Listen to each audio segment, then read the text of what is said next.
Hello, my name is Tim, my company is Sports and Touring, and we are Jaguar F-Type specialists.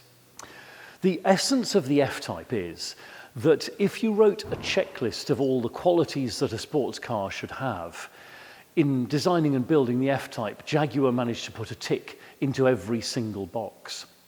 But occasionally we come across an individual car which has also put a ring around the box and an exclamation mark next to it. And in terms of aesthetics, this P300 coupe does just that. It is an incredibly good-looking thing in ultimate black, also known as Santorini black, with black design packs, so the front and rear splitters and the side skirts. It's sitting on brilliantly well-matched wheels. It has the fixed aerodynamic spoiler, which adds that punctuation mark at the back end of the car.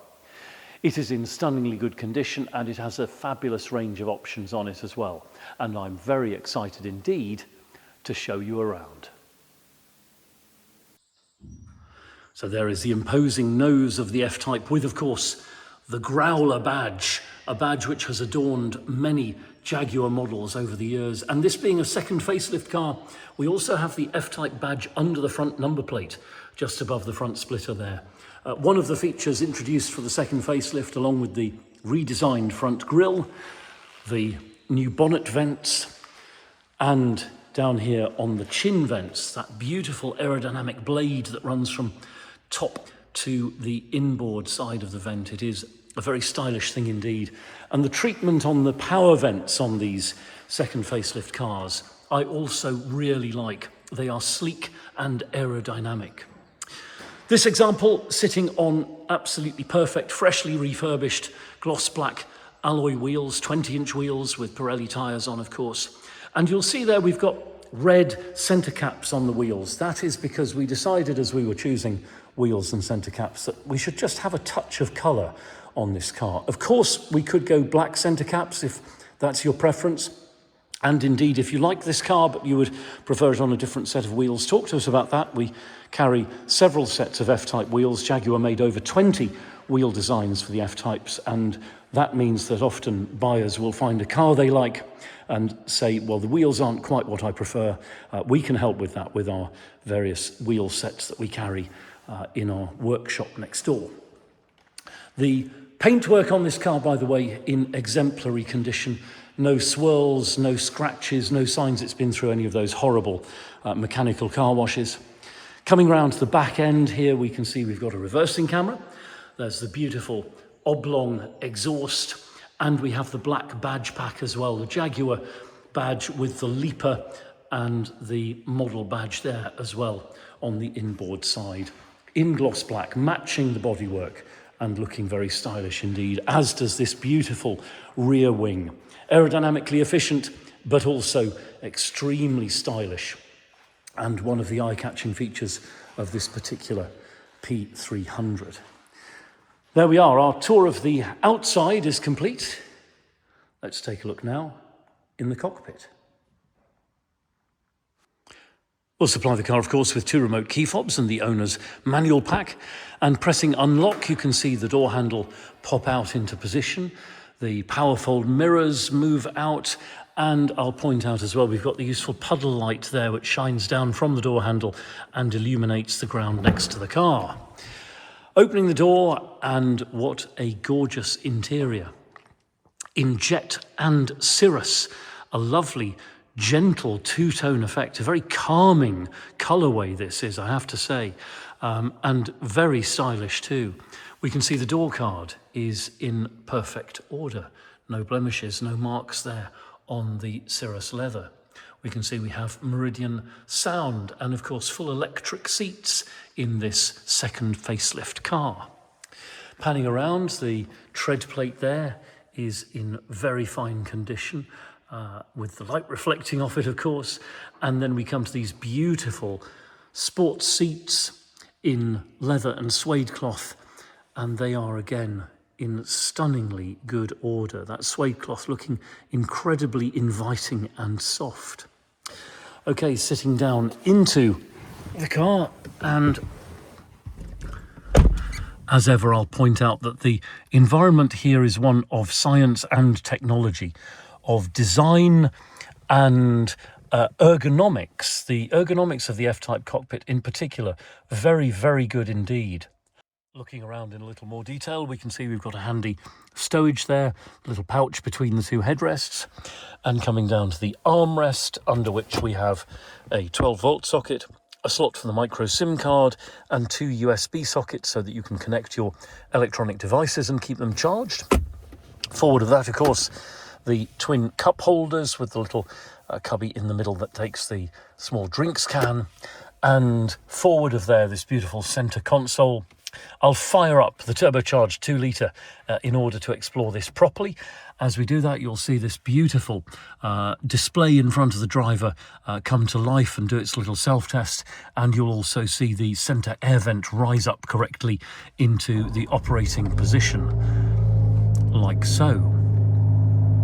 The revs settling down to a slightly higher figure than the normal idle, that is to protect the catalytic converter.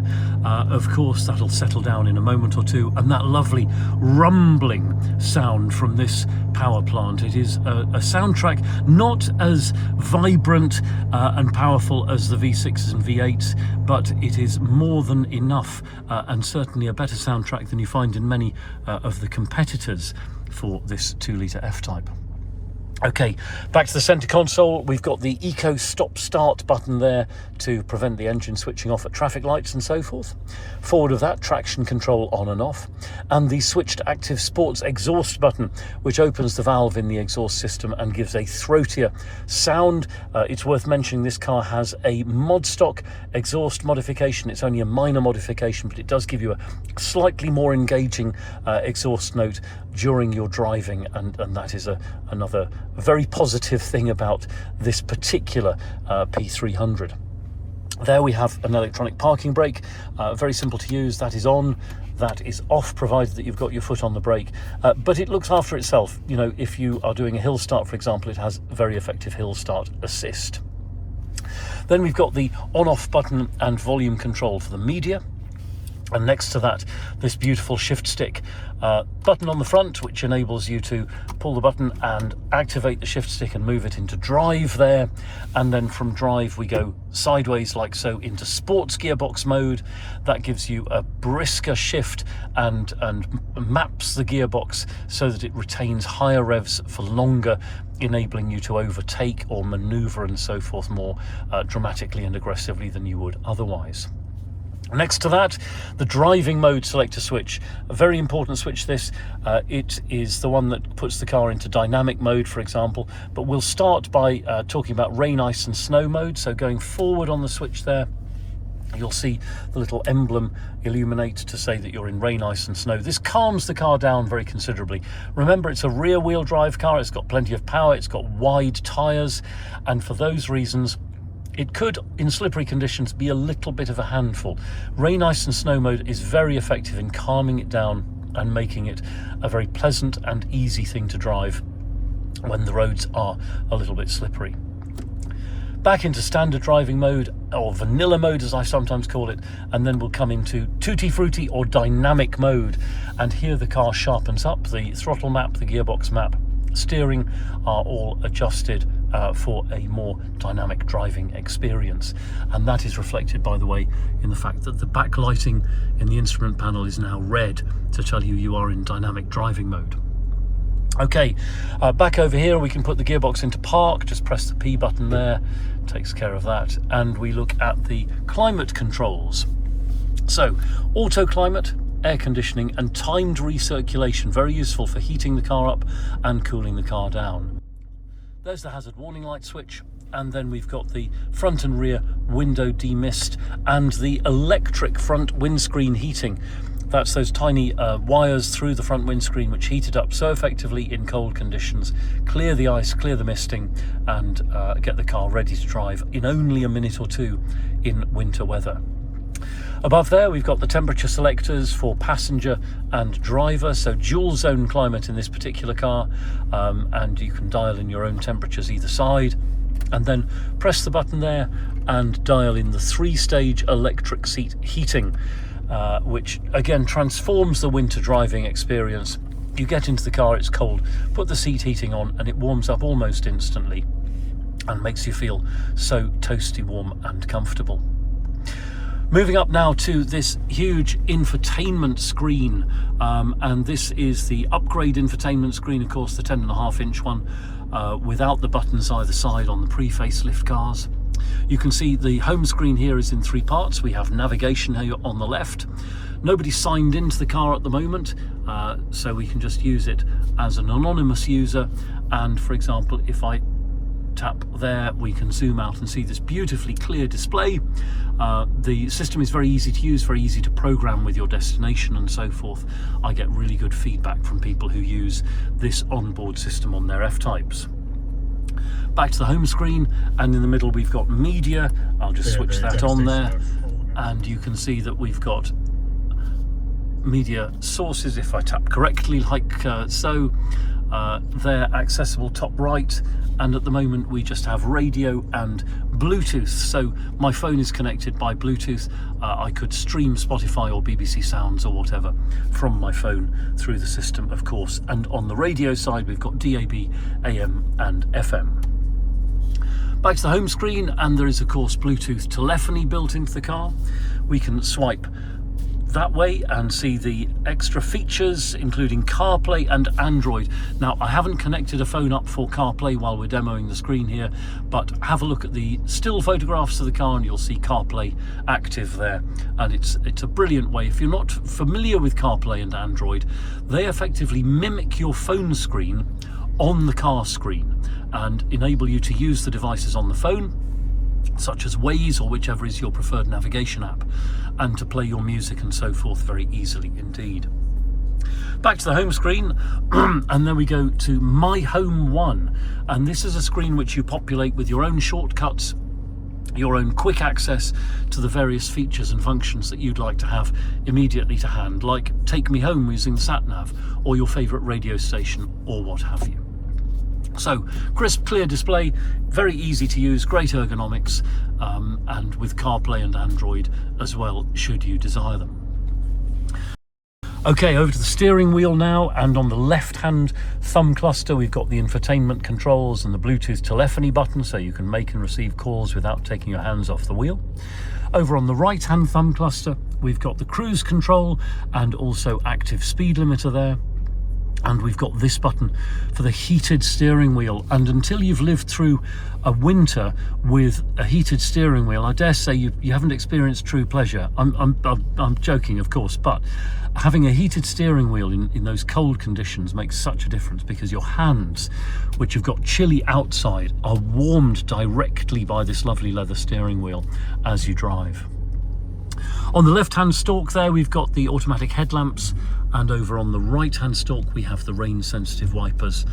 And then this beautiful big display in front of the driver. We can use the menu buttons there in order to reconfigure it. So if I go into display and then layout, we can go to the one dial layout, like so. And again, you can populate the left and right hand sides of that display as you wish to. And then again, we go into display and layout and full map, which gives you a huge map display right in front of you. Very useful, particularly if you're driving in cities. Whenever I'm driving in a congested city, I have this display up, and it's so easy to see the roads represented directly in front of you with your route on if you've programmed it into the sat-nav, and it makes keeping track of your progress much easier. Okay, to round off our tour of the cockpit, we'll have a look just down here by my right knee, and we'll see that we've got the boot release button and lane keep assist on this car, the rear fog light and the instrument pack dimmer, and then down there on the floor you can see we have the stainless steel pedal pack as well on this car, with those rubber grips that make it so easy to keep your feet in the right place on the pedals. And looking around in this cockpit, you can see everything in perfect, stunning order. It has been diligently cared for and well kept. There are no marks, there's no wear on the steering wheel or seats and so forth. It really is a credit to its previous keepers. And I should have mentioned, up above us, this beautiful, huge panoramic sunroof, which lets the light absolutely flood in. If that gets a bit too much in the summer, just pull the screen across and the light is shut out. but the rest of the time you feel much more connected with the world outside with this huge panoramic sunroof. Okay, we'll switch the engine off and take a look next in the boot. This car was brilliantly optioned from the factory. Lots of extra cost items on it, including the powered tailgate, the struts which lift the tailgate out of the way for loading and unloading. And by the way, if you have a height restriction where you park, you can program it to stop only part way up and thus avoid a collision between the top of the tailgate and your garage roof, for example. And lifting the tailgate out of the way reveals this very substantial boot.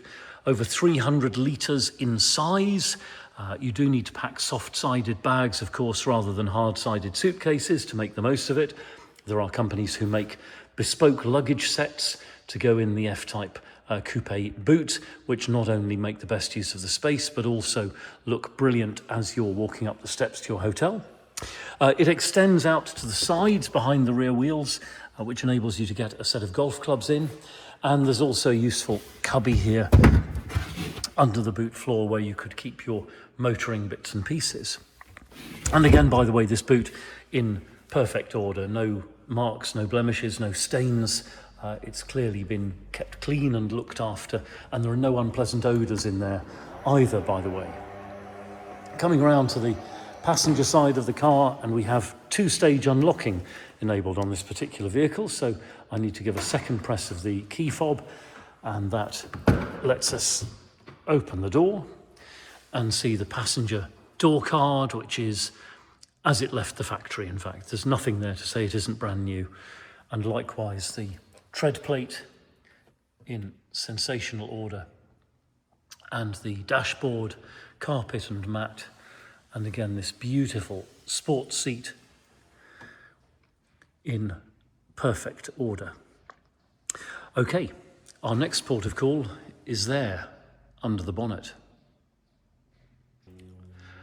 And so as we look at this power plant, we can see that it is the Jaguar Ingenium 2 litre, a punchy power plant, 4 cylinders, inline, smooth and reliable and well engineered, as is of course the ZF gearbox to which it's connected, one of the best gearboxes, I dare say, in the history of automotive engineering.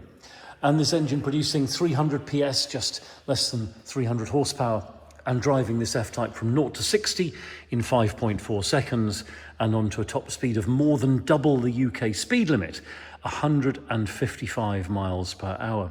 And yet achieving a combined MPG of 35.8, which is truly impressive.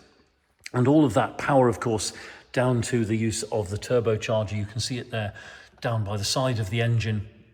It uses exhaust gases to spin a turbine and pressurize the intake air. That is how so much power is extracted so smoothly from this power plant, and how it is so economical as well. And you can see, by the way, the bluing on the turbocharger case there, because it runs very hot, and that is also why we have this heat shield on the coolant header tank, which you don't see on the V6 and V8 cars.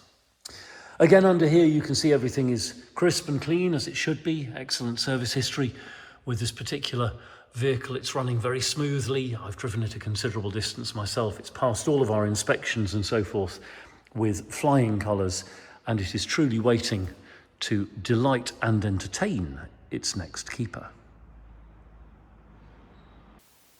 So thank you very much indeed for watching. It's been a huge pleasure to show you this beautiful F-Type P300. We're sports and touring. We're just outside Andover in Hampshire, open 7 days a week by appointment only. You're very welcome to telephone, email or WhatsApp us if you've got any questions about the car, or if you'd like to arrange a viewing either in person or by video call. It'll be a pleasure to send you a link to the Google Drive. That's our online folder for this vehicle, with higher resolution images which you can zoom in on, and PDF copies of important documents. If you've got a car to dispose of on your buying journey, we'll give you frank and honest advice about the best way to achieve the maximum value with the minimum inconvenience. And if you'd like to chat about finance, we can do that as well. We're authorised and regulated by the FCA, and we work with a really brilliant broker. Do please take a few moments to read our reviews in Auto Trader. I'm very proud indeed of the things our customers say about us. And I'll close by saying thank you again. Feel free to like and subscribe to us here on YouTube, and we will look forward to hearing from you very soon. Contact details are coming next.